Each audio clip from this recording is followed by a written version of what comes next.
sakit, mudah-mudahan Allah angkat penyakitnya, dipanjangkan usianya. Anak-anak kita, cucu-cucu kita, mari kita doakan mudah-mudahan mereka menjadi anak yang soleh dan solihah, taat kepada Allah dan Rasulnya, berbakti kepada kedua orang tuanya, berguna bagi nusa bangsa dan agama. Orang tua kita, guru-guru kita, saudara-saudara kita yang telah mendahului kita, mudah-mudahan mereka dilapangkan di alam dunia, diterima amal ibadahnya, diampuni segala dosanya. Ala hadihi ni'mat dunia dan sholihah. Ila hadratin Nabi Mustafa Muhammad sallallahu alaihi wasallam. Al-Fatihah. A'udzu billahi minasy syaithanir rajim. Bismillahirrahmanirrahim. Alhamdulillahi rabbil alamin. Arrahmanir rahim. Maliki yaumiddin. Iyyaka na'budu wa iyyaka nasta'in. Ihdinas siratal mustaqim. Siratal ladzina an'amta 'alaihim ghairil maghdubi 'alaihim waladdallin.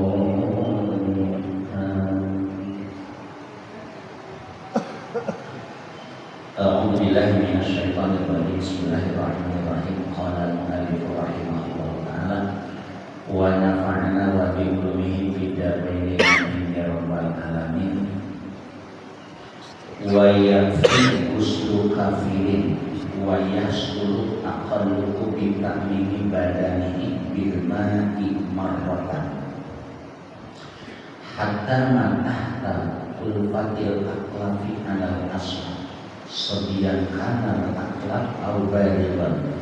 Qala al-Ubadi wa ba'dul Hanafiyah la yajibu ghuslu ma tahta ma'ala al-wajib law ta'adda ghuslu ma tahta al-ulfa bi annaha la tataqallasu illa bi jarhin yumima amma tahtaha kama naqalahu syekhuna wa aqarrahu ghayruhu. Para ibu sekalian, mari kita lanjutkan masih dalam pembahasan mengurus jenazah, mengurus mayit. Kewajiban kita sebagai umat muslim untuk mengurus jenazah ada 4. Yang pertama memandikan, yang kedua mengkafankan, ketiga menyolatkan, keempat mengkuburkan. Kewajiban kita yang 4 ini, jika yang mati itu adalah orang muslim, bukan orang muslim, bukan orang kafir, bukan orang yang mati syahid. Orang yang mati syahid itu tidak wajib dimandikan, tidak wajib disolatkan. Kemudian adapun selain mati syahid yaitu 4 perkara. Kemudian yang tidak wajib disolatkan adalah mayit bayi yang keguguran, itu tidak mutlak. Ada kalanya bayi itu lahir hidup, kedengaran suaranya oma, atau kelihatan bergerak, terus meninggal. Itu tetap 4 kewajiban: memandikan, mengkafankan, menyolatkan, dan menguburkan. Nggak tahu sama ada ya, kayaknya bayi dibuka di Arab ramai kita punya oma-oma. Buktinya kucing juga sama, neon-neon bukan. Saya pernah perhatikan bukan banyak kucing sama bunyinya, bahasa kucing. Nah, ada kalanya bayi yang keguguran itu, nah ini yang begitu lahir kemudian meninggal, jadi sempat hidup di dunia, kewajibannya 4. Ada kalanya mati di dalam perut, bentuknya udah sempurna, misalkan yang dilahirkan kandungannya ketika dikandung usianya udah 4 bulan atau lebih. Ada kalanya 5 bulan keguguran atau 6 bulan keguguran. Itu si jalan bayi di dalam rahim ibunya udah berbentuk manusia dan juga udah nakhur, udah ditiup ruh, udah dimasukkan ruh oleh malaikat. Jadi ruh itu oleh malaikat atas perintah Allah dimasukkan dari ubun-ubun. Nanti dicabut oleh malaikat Israil dari ubun-ubun juga. Mari kami bahas. Banyak orang yang meninggal itu makanya melotot, mulutnya mana. Nah, disitulah maka kita berhak ketika ada orang lagi sakaratul maut, kita tungguin, kita talkinin, latimu mautakum biqauli la ilaha illallah. Talkinkan, apa talkin? Ajarkan. Nah ini belajar sampai mati di sini. Dari mulai ayunan sampai mati. Perlu belajar lagi. Ditalkinin, diajarin kalimat la ilaha illallah atas perintah Rasul. Jika orang lagi sakaratil maut udah ngikutin kalimat la ilaha illallah 1 kali cukup, jangan dipaksa ya. Bah, ikutin saya bah, la ilaha illallah. Dia ikutin. Namanya orang udah menjelang mati, suaranya juga gak kedengaran, hanya gerak-gerak bibirnya aja. Udah cukup. Jangan dipaksa. Bah, pasrah bang, kok dia bang? Gak boleh. Kenapa? Itu kesempatan iblis untuk mempengaruhinya. Bisa-bisa marah, orang mau mati marah duluan. Kurang aja lu, gua capek suruh. Nah saya pernah ngalami seperti itu. Capek. Makanya udah kalau 1 kali udah ikutin kalimat la ilaha illallah cukup, yakin dia ini matinya menjelang matinya sempat membaca kalimat thayyibah man qala fi akhir hayatihi la ilaha illallah dan ini sabda Rasul. Barang siapa di akhir hayatnya membaca kalimat la ilaha illallah jaminannya surga. Enak aja. Apa langsung ke surga? Nah di situ makanya ada timbangan amal. Ya kalau itu gampang ya mengucapkan la ilaha illallah. Ya sekarang lagi sehat gampang. Wallahu a'lam ketika menjelang mati. Kalau bayi lahir sudah meninggal dunia itu kewajibannya hanya 3, yaitu memandikan, mengkafankan, kemudian menguburkan. Tidak wajib sholatkan. Cuma ada sebahagian mazhab Imam Abu Hanifah boleh, bukan wajib, boleh disolati. Ada kalanya lahir itu belum berbentuk manusia, hanya daging saja, belum kelihatan alat kelaminnya atau darah kental. Itu tidak ada kewajiban dimandikan, disolatkan, cukup sunat dibungkus, dikapanin, kemudian dikuburkan. Kenapa? Karena itu di dalam rahim juga belum sempat ada ruhnya, belum sempat hidup. Di dalam rahim belum sempat hidup. Ini biasanya yang dilahirkan usia kandungannya di bawah 4 bulan. Ya, karena ada perempuan yang kerjanya capek, siang kerja, malam juga dikerjain sama lakinya, itu kan capek. Ya Allah.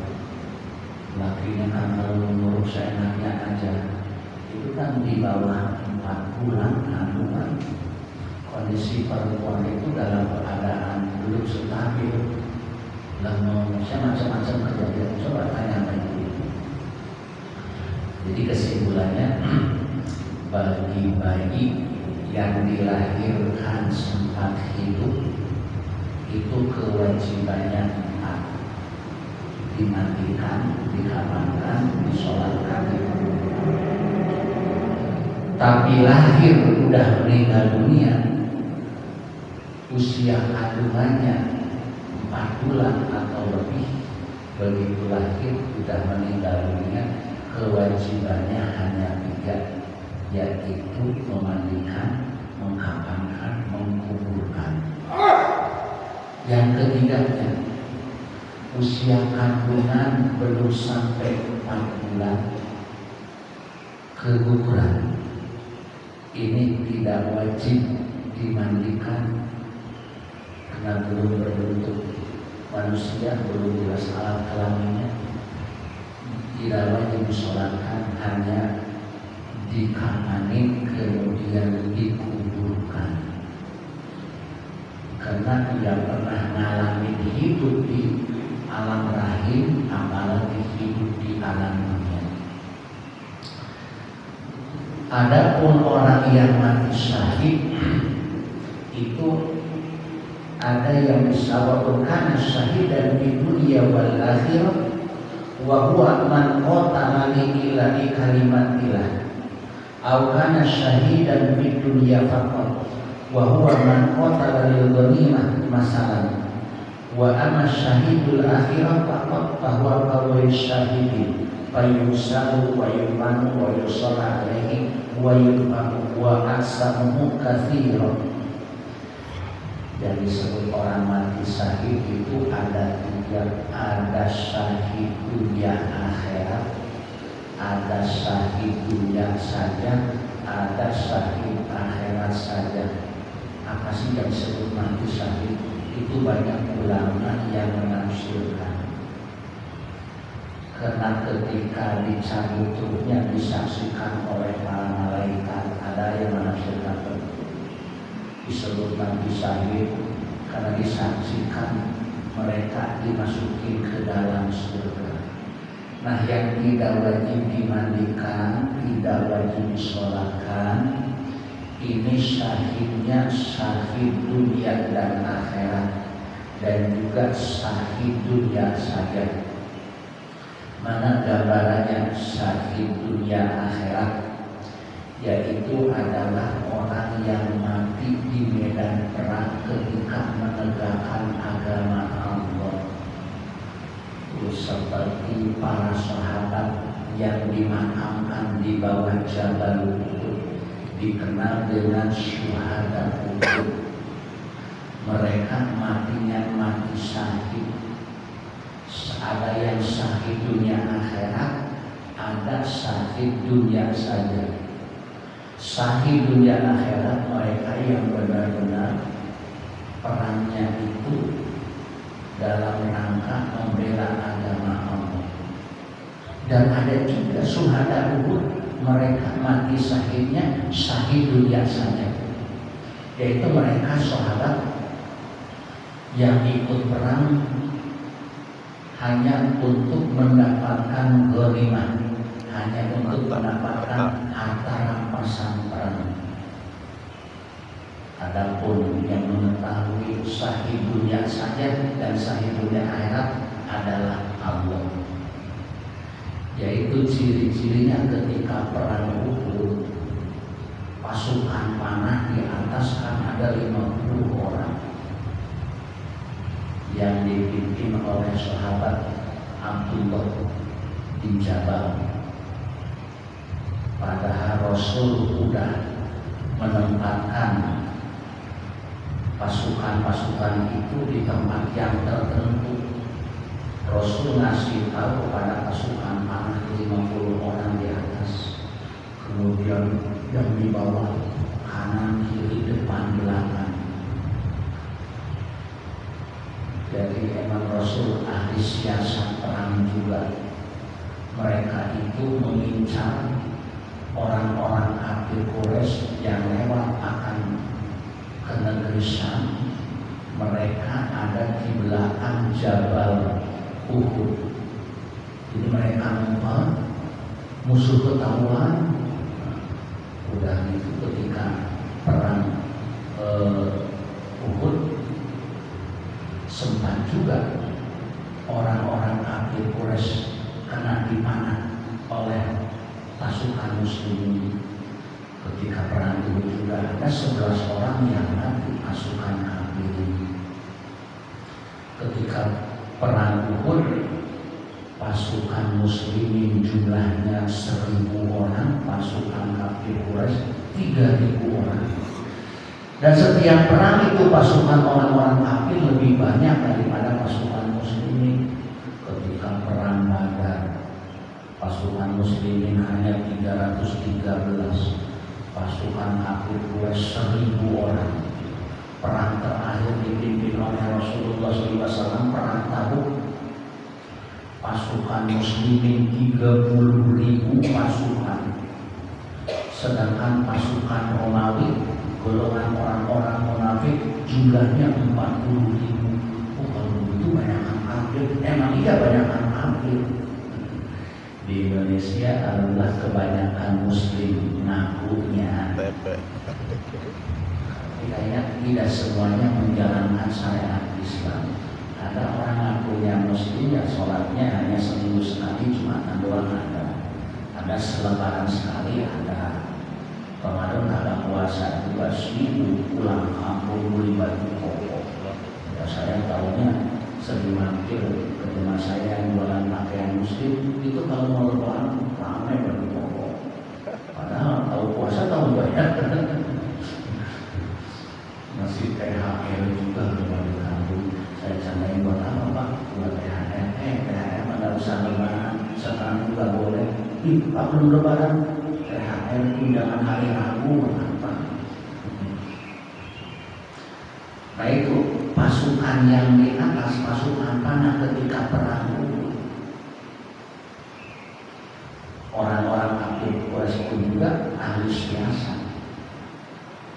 Jadi mereka ngumpet di belakang Jabal Uhud, para kaum muslimin memanah yang ada di bawah. Ada 11 orang yang jatuh kena panah. Nah, para kaum muslimin senang, wah menang dan itu mereka pada ngejengkel. Kemudian sebagian pasukan yang di atas mereka mengejar ghanimah karena mereka bawa senjata. Kemudian orang-orang kafir Quraisy mereka perang itu bawa perempuan menari-nari, dianggapnya oleh orang-orang muslim itu ghanimah juga, padahal memancing. Apa tujuannya? Agar pasukan panah dari atas pada mudun, pada turun. Nah, pasukan di atas tinggal hanya sedikit, orang-orang kafir Quraisy menyerbu. Terjadilah korban 70 orang ketika terjadi perang itu. Nah, mereka begitu dikasih tahu oleh pimpinannya, stop, kalian jangan turun, bahaya. Tapi mereka maksa. Aku nggak itu ghanimah. Apa kata Rasul? Apapun terjadi kalian nggak boleh turun. Nah, mereka yang mengejar ghanimah kena juga mati. Nah, ini mati di medan perang meskipun mereka mengejar ghanimah, disebut syahidnya syahid dunia. Ini juga tidak wajib dimandikan, tidak wajib disolatkan. Kenapa? Berdasarkan sabda Rasul, la taksiruhu fa inna kulla jarhin aw kulla damin yafuhu miskan yaumal qiyamah. Janganlah kalian memandikan mereka, janganlah kalian memandikan orang-orang yang mati syahid, mati di medan perang. Karena sesungguhnya setiap luka atau darah kena panah atau kena senjata, yafuhu miskan yaumal qiyamah, itu bakalan wangi Sumerbak wangi minyak misik nanti pada hari kiamat, berarti menjadi sanksi dalam ini bahwasanya orang ini matinya mati syahid. Ada mati syahid akhirat saja, bagiannya banyak yang mati syahid akhirat. Kalau mati syahid akhirat itu tetap 4 kewajibannya, wajib dimandikan, dikafankan, disolatkan, dikuburkan. Mana diantaranya? Faminha al-maitatu talqan. Di antaranya yang mati syahid akhirat saja kewajibannya 4, seperti perempuan mati karena sebab melahirkan. Ya Allah, melahirkan itu sakit, capek. Makanya kita para jemaah sekalian, para bapak sekalian, kalau kita perhatikan yang paling banyak jasanya di keluarga adalah istri kita. Makanya jangan disakiti mereka. Ini pagi-pagi jam segini pulang ke rumah, kopi. Ya, saya doang ya, lain belum istri. Jalannya kurang enak, ngambek lagi. Yang mikir ya. Beli di mana sih? Beli mana sih? Jangan disana, sebentar enak. Itu yang jualan sebelumnya dia, oh iya, macam-macam. Akhirnya timbul bertentangan, timbul perang mulut dengan istri. Makanya suami adalah pemimpin di keluarga, harus memberikan contoh yang terbaik. Tutur kata harus lebih sopan daripada istri. Dia kan olahan saya, nggak boleh gitu. Justru ajarin istri, didik istri.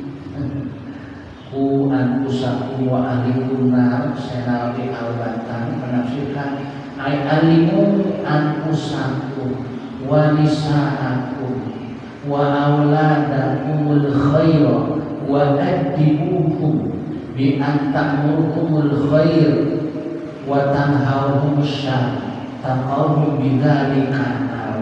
Belajarlah kamu, ajarinlah istrimu, ajarinlah anak-anakmu, wa addibuhum, ajarin kepada kebaikan dan didiklah mereka. Di antamurhum bil khair, dengan cara kau perintahkan mereka agar berbuat kebaikan. Wa tanhauhum bisyarr, dan cegahlah mereka agar meninggalkan perbuatan yang buruk. Niscaya kalian akan dijauhkan dari siksaan api neraka. Jadi jangan merasa hina. Masa sama istri ngomongnya sopan, nunduk-nunduk, justru nyontohin sama dia, dicontohin. Ya kalau suaminya ngomongnya kasar, istrinya kasar, gua kan suami, kok ngomong saya enaknya, sih juga kasar sama saya, itu tadinya berantem. Nah, jadi perempuan yang mati karena melahirkan atau sebab melahirkan itu syahidnya syahid akhirat saja. Mati karena kebakaran, mati karena tenggelam, mati karena dibunuh, atau mati ketika mencari ilmu. Bahkan di sini disebutkan wal mayyitun isqan, termasuk mati syahid akhirat. Orang kangen banget sama pacarnya, pengen menikahi dia, udah hubungan udah lama, pacarnya direbut orang, dinikah orang. Jadi pikiran kan, dari pikiran itu bergerak sehingga dia mati syahid akhirat. Sama saja, iya sakit juga tahu. Pacar digendong orang, bukan digendong lagi, pacar dinikahi orang. Ini kata ulama, bukan kata saya. Ya, itu mati syahid akhir. Atau watomun, mati kena penyakit ataupun itu seperti terjadi beberapa tahun belakangan. Wabah COVID-19 itu termasuk orang yang mati kena COVID-19, virus COVID-19 itu termasuknya matinya mati syahid akhirat. Wajib dimandikan, dikafankan, disolatkan, dikuburkan. Sekarang pertanyaannya, kalau orang udah mati beneran, udah dimandikan, udah dikafankan, udah disolatkan, mau dikubur, lagi digotong, masih hidup lagi, misalkan. Gua belum mati, ngapain digotong-gotong? Di sini disebutkan. Kemudian beberapa jam kemudian mati lagi. Ini gimana?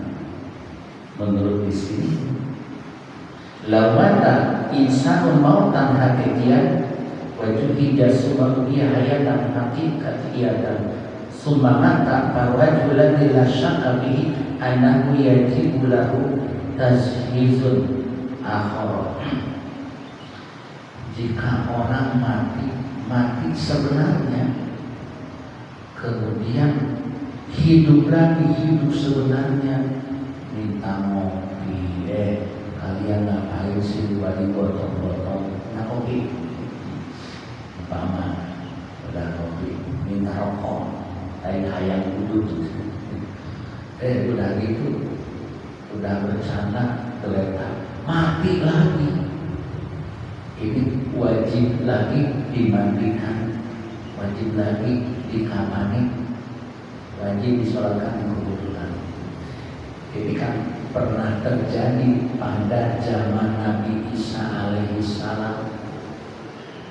Ketika Nabi Isa alaihissalam dakwah kepada kaum Bani Israel, mereka minta dibuktikan mana mukjizatnya.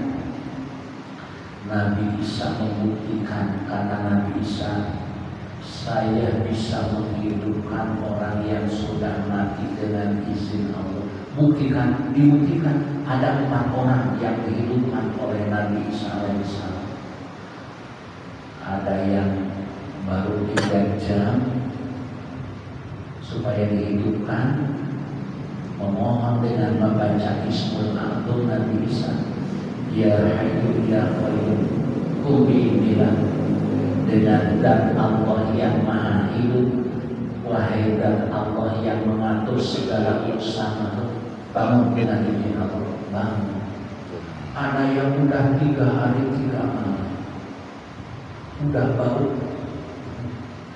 Ada yang lagi digotong, dikurung batang, hidup lagi. Kemudian tidak lama mati lagi. Wajib dimandikan, dikafankan, disolatkan, dikuburkan. Itu perempuan yang udah 3 hari 3 malam udah dikubur-kubur karena menunggu keluarganya, orang tuanya belum datang, badannya udah bau, hidup lagi, punya keturunan lagi, punya anak buah. Deketin orang bau ya. Ya Allah Maha Kuasa Allah. Wa yaqi husnul kafirin, dan cukup yang memandikan orang kafir. Ailil mayit wa dalika li husnul maksud bi husnihi wa huwa an-nadhafah wa illam yakun ahlal niyat li anna niyatan rasul la tustaratu ala kasr.